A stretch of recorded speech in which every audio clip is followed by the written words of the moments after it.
So the Texas Southern Tigers take the MAC SWAC championship. Meanwhile, in the SEC, the Tennessee Volunteers destroyed the LSU Tigers, and they were ranked number 1. Wow. Down in the Big 12, Texas beat Nebraska in overtime, and then Georgia Tech is the reigning ACC champions after their victory over North Carolina State. Meanwhile, the Heisman Trophy winner is Matt Leinart, who won it by a landslide. If this was real life, this would have been his second consecutive Heisman Trophy.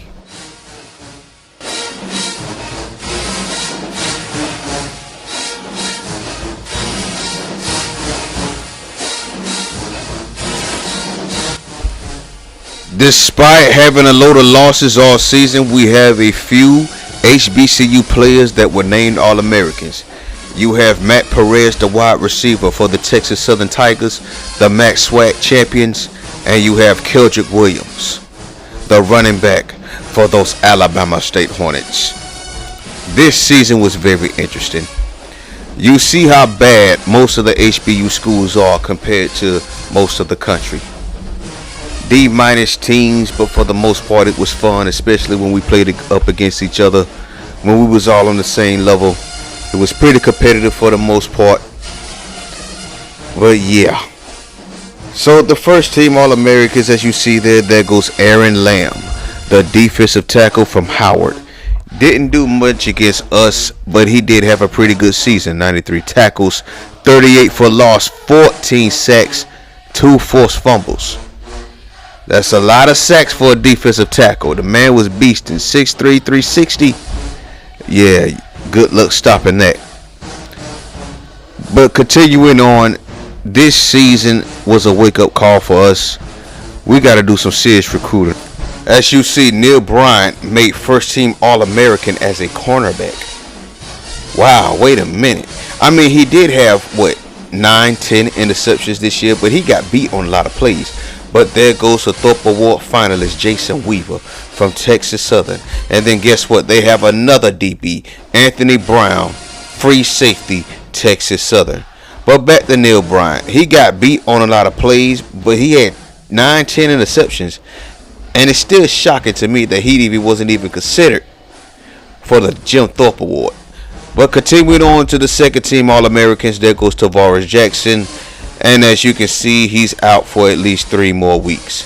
But we also have John Casey, the running back for the Tennessee State Tigers, who had over 1,400 yards rushing, 16 touchdowns, 24 receptions, 435 yards, and 5 more touchdowns.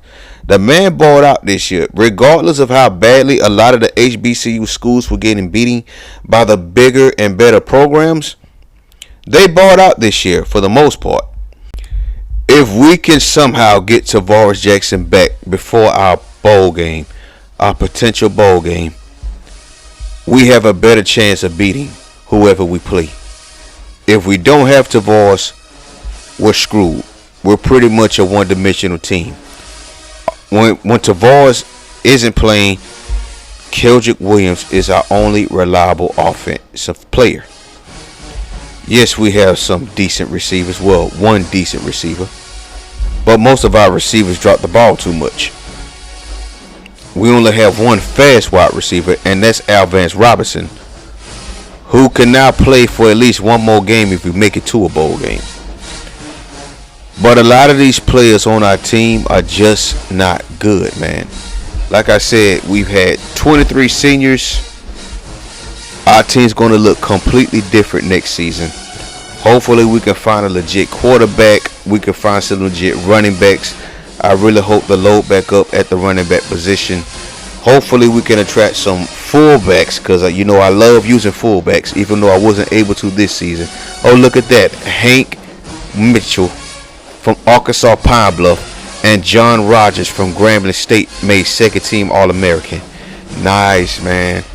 Love seeing the HBCU players get recognized for their talents and their hard work on the field.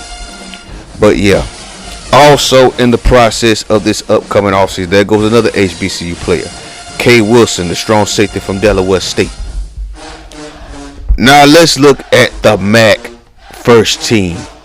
There goes Tavares Jackson, our almighty quarterback. Joe Walker from Mississippi Valley State balled out. He had almost 1,600 yards rushing, 12 touchdowns. And then there goes Kildred. You see the numbers, 2,603 yards. He's not far from Barry Sanders' record at all. There goes Matt Perez, Scott Washington. Scott Washington isn't a bad player. That's sad that FAMU came up short like that. That game was crazy. I still can't believe the fourth quarter transpired like that.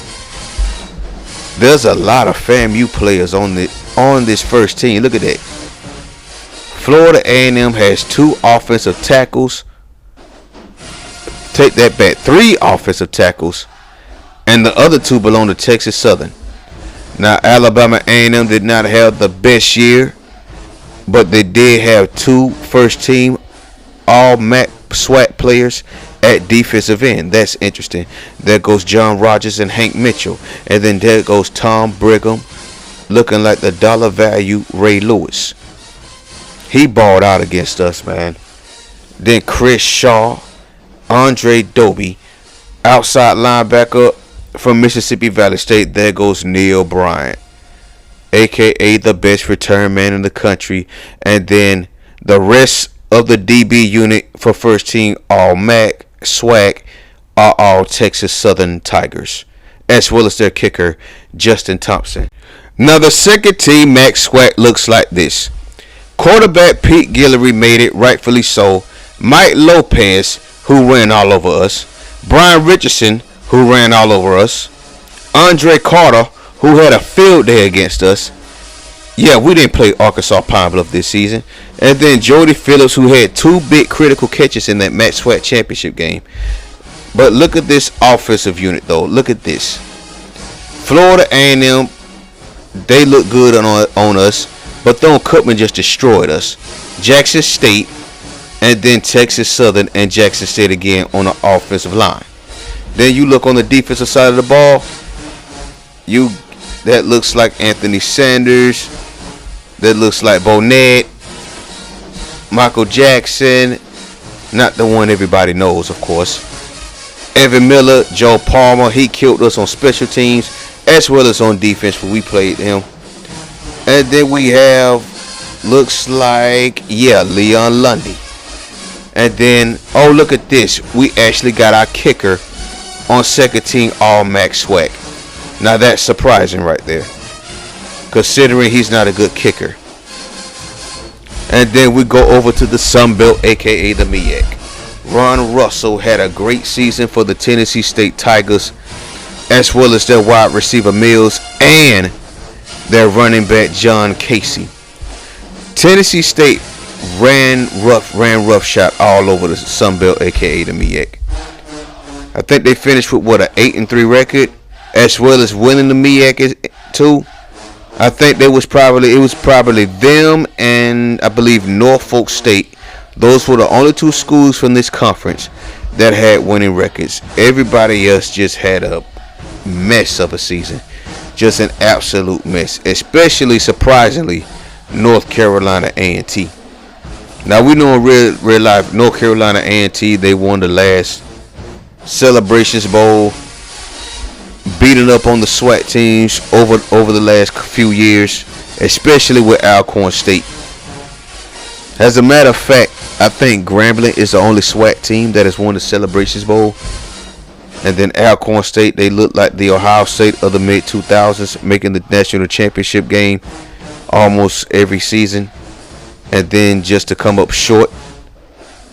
So yeah, man, but the MAC and the SWAC, we got a lot of growing to do in this series, and I can't wait to see it. If we do grow, I don't expect a lot of these teams to stay in the MAC and the SWAC, well, the MEAC and the SWAC.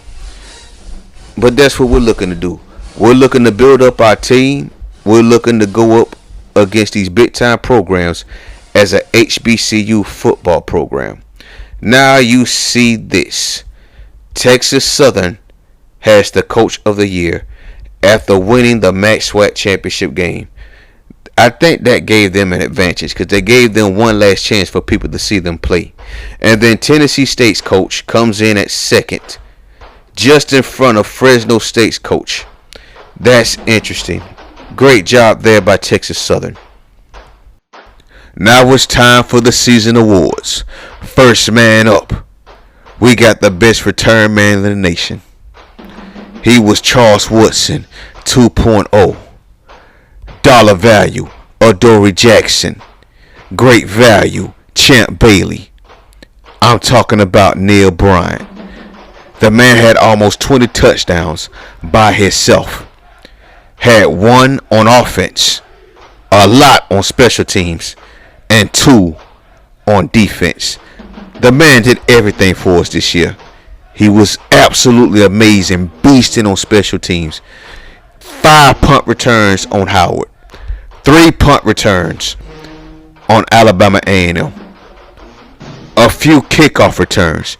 Whenever the other team scored, he responded right back with another one.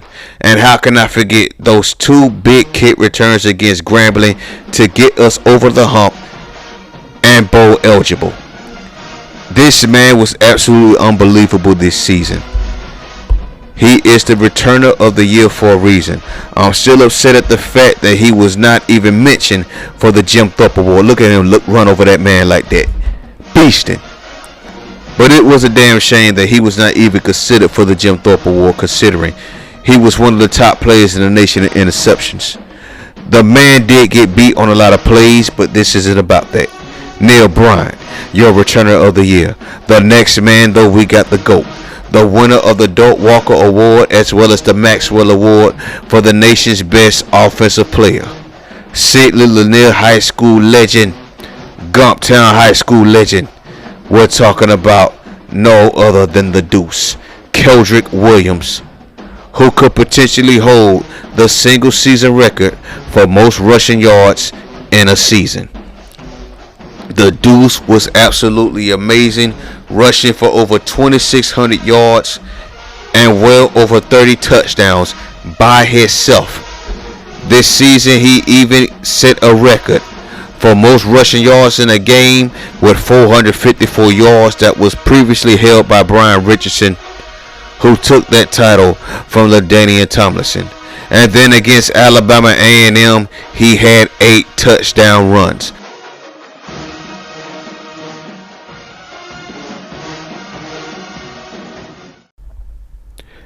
Now you're still wondering, did we make it to a bowl game or no?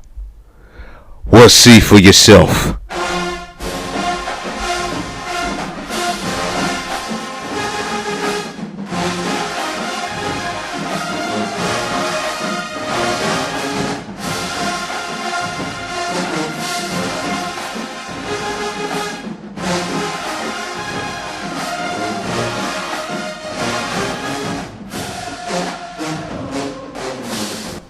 That's right. The Alabama State Hornets are going bowling right before the big diamond ball drops in New York City. We're going to be playing the Big 12 Kansas State Wildcats in the Independence Bowl down in Shreveport, Louisiana. Hornet fans, get your tickets. We coming. Now let's check out the rest of the HBCU world.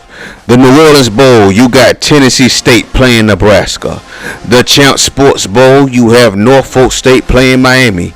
The GMAC Bowl down in Mobile, Southern, going up against the UAB Blazers. Let's go on down, and then you see the Las Vegas Bowl. There goes the Florida A&M Rattlers going up against the Air Force. Off we go into the Wild Blue yonder indeed.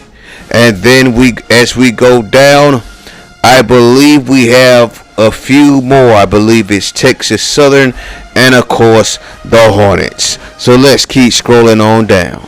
As you see, there goes the Texas Southern Tigers taking on the Northwestern Wildcats in Nashville, Tennessee for the Motor City Bowl.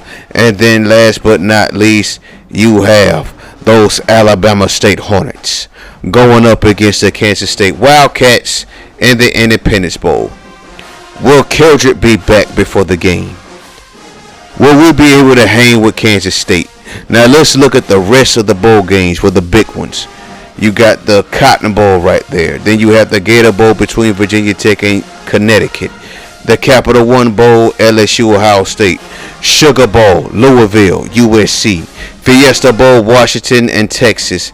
Orange Bowl, Florida versus Georgia Tech, and then the national championship game, the Michigan Wolverines versus the Tennessee Volunteers.